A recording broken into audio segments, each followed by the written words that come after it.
Selamat pagi saudara-saudara yang dikasihi oleh Tuhan Yesus Kristus. Kita bersyukur pada saat ini kita boleh dipertemukan kembali untuk kita boleh berkarya, untuk melayani sesama di rumah sakit Panti Waluyo ini.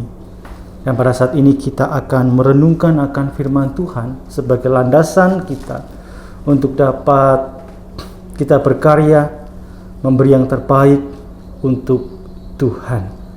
Sebelum kita mendengar akan perenungan kita, mari kita memohon pertolongan Tuhan agar kita dapat memahami, dapat melakukannya di dalam kehidupan kita sehari-hari. Mari kita berdoa.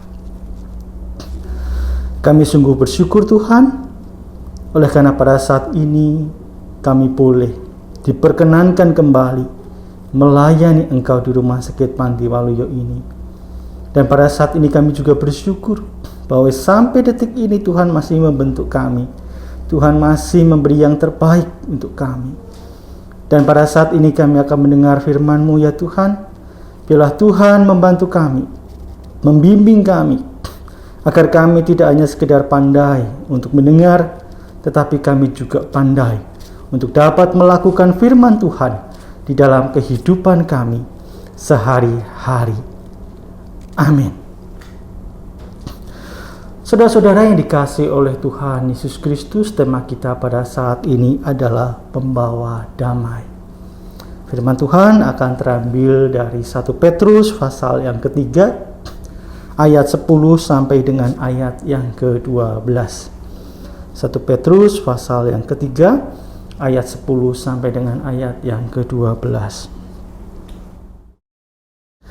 Siapa yang mau mencintai hidup dan mau melihat hari-hari baik, ia harus menjaga lidahnya terhadap yang jahat dan bibirnya terhadap ucapan-ucapan yang menipu. Ia harus menjauhi yang jahat dan melakukan yang baik. Ia harus mencari perdamaian dan berusaha mendapatkannya. Sebab mata Tuhan tertuju pada orang-orang benar, dan telinganya kepada permohonan mereka yang minta tolong. Tetapi wajah Tuhan menentang orang-orang yang berbuat jahat. Saudara-saudara yang dikasihi oleh Tuhan Yesus Kristus, jika ditanya, apakah saudara adalah orang yang mencintai hidup? Pasti kita akan sepakat menjawab, iya, saya sangat mencintai hidup saya. Tetapi jika pertanyaannya dilanjutkan, bagaimana saudara mencintai hidup saudara? Maka jawabannya akan beraneka ragam. Karena setiap kita memiliki pemaknaan akan hidup yang berbeda-beda, sehingga mempengaruhi cara untuk mencintai hidupnya. Ada yang berpikir bahwa hidup itu harus dijaga, sehingga ia rajin berolahraga untuk menjaga kesehatannya. Ada yang berpikir bahwa hidup itu harus dibahagiakan, sehingga ia rajin piknik, bertamasya, atau melakukan sesuatu yang ia sukai. Memancing misalnya, bermain game, semata-mata agar dirinya bisa mendapatkan kebahagiaan. Saudara-saudara, di dalam 1 Petrus pasal yang ketiga ayat 10 sampai dengan ayat yang ke-12 diperlihatkan bahwa mencintai hidup itu tidak sedang berbicara dengan hal-hal yang aku suka, tetapi berbicara tentang apa yang Tuhan inginkan. Di dalam 1 Petrus pasal yang ketiga ayat 10 sampai yang ke-12, di sana, siapa yang mau mencintai hidup dan mau melihat hari-hari baik, ia harus menjaga lidahnya terhadap yang jahat dan bibirnya terhadap ucapan-ucapan yang menipu. Di sana dikatakan, saudara-saudara, bahwa orang yang mencintai hidup adalah orang yang dapat membawa dirinya pada kebaikan, bukan pada kejahatan.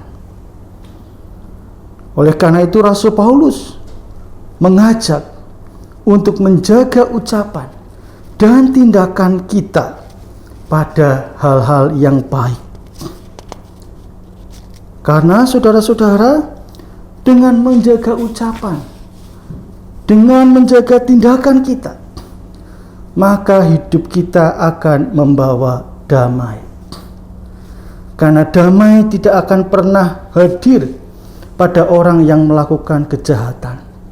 Damai tidak akan pernah hadir pada orang yang suka memperkatakan hal yang jahat. Kadang kita marah atas sikap orang lain terhadap kita. Tetapi bisa jadi bahwa sikap yang mereka berikan kepada kita karena ulah kita sendiri, sehingga membuat mereka tidak lagi bersimpatik terhadap kita. Saudara-saudara yang dikasihi oleh Tuhan Yesus Kristus, orang yang benar di mata Tuhan juga di sana dikatakan akan melihat hari-hari yang baik. Karena orang yang benar akan memiliki pemikiran yang baik, pemikiran yang positif terhadap orang lain. Ia tidak akan membiarkan kemarahan, tidak akan membiarkan kebencian, tidak akan membiarkan dendam mengotori hatinya. Bahkan ketika dirinya tersakiti, ia akan melihat bahwa hari itu bukan hari yang sial, bukan hari yang buruk, tetapi ia melihat bahwa hari itu adalah hari yang baik. Bagaimana Tuhan sedang mengizinkannya untuk menjadi pribadi yang penyabar, bahwa pada saat itu Tuhan sedang memberi kita ruang untuk menjadikan kita memiliki hati yang besar, membuat diri kita menjadi pribadi yang baik karena kita boleh diizinkan untuk menjadi pribadi yang mengampuni. Saudara-saudara yang dikasihi oleh Tuhan Yesus Kristus, dari sini kita bisa melihat bahwa orang yang mencintai hidup adalah orang yang mampu membawa damai, bukan hanya untuk dirinya sendiri, tetapi juga untuk orang lain. Banyak sekali saudara-saudara, orang sehat, tetapi ia tidak mampu membawa damai, oleh karena perkataannya menyakiti hati.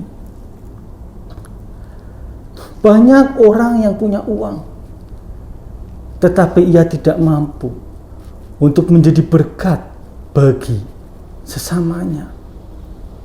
Banyak orang pintar, tetapi ia tidak mampu untuk dapat memberkati sesamanya. Hidupnya penuh dengan ambisi, sehingga ia akan melakukan segala cara untuk memenuhi apa yang dia inginkan. Saudara-saudara yang dikasihi oleh Tuhan Yesus Kristus, mari pada saat ini kita menjadi pembawa damai sebagai bentuk kita mencintai hidup kita. Karena Tuhan menghadirkan kita bukan untuk menjadi batu sandungan, tetapi Tuhan menghadirkan kita untuk menjadi berkat bagi sesama kita. Amin. Mari kita berdoa. Tuhan yang penuh kasih, ketika kami berbicara tentang mencintai hidup, ternyata bukan semata-mata kami berbicara tentang apa yang kami suka, tetapi berbicara tentang apa yang Tuhan inginkan atas kehidupan kami. ketika kami mencintai hidup, maka kami akan melakukan apa yang Tuhan inginkan. Melalui firman ini Tuhan ingin mengajak kami untuk menjadi pribadi yang benar, menjadi pribadi yang baik, menjadi pribadi yang selalu berpikir positif atas setiap realitas yang kami hadapi. Melalui firman ini Tuhan, mampukanlah kami untuk menjadi pembawa damai. Jauhkanlah sikap kami dari kejahatan. Hadirkanlah hidup kami di dalam kebaikan. Biarlah kami bukan menjadi pribadi yang mudah membenci, mudah marah, tetapi biarlah kami boleh menjadi pribadi yang pengampun, menjadi pribadi yang pengasih dan penyayang. Biarlah kami Tuhan boleh dapat hidup bersama, walaupun kami ada di dalam keberbedaan, tetapi kami hadir bukan untuk menghadirkan perseteruan, tetapi kami boleh hadir untuk menghadirkan kedamaian. Biarlah kami boleh hadir seperti Engkau ya Tuhan. Kami boleh hadir seperti Kristus yang telah menghadirkan damai di tengah-tengah hidup ini. Begitu juga kami Tuhan. Biarlah di dalam pelayanan kami boleh menghadirkan damai untuk sesama kami, menghadirkan ketenangan, menghadirkan kesejukan. Terima kasih ya Bapa. Kami menyerahkan seluruh kehidupan dan pelayanan kami pada saat ini hanya di dalam tangan pengasihan-Mu. Amin.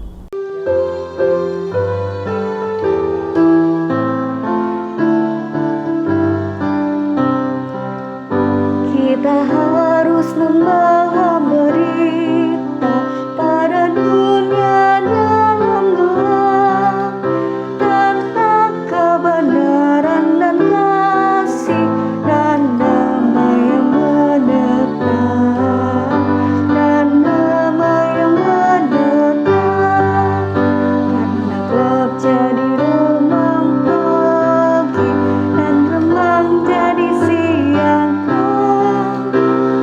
Kuasa Kristus kan nyatalah damai dan cemerlang.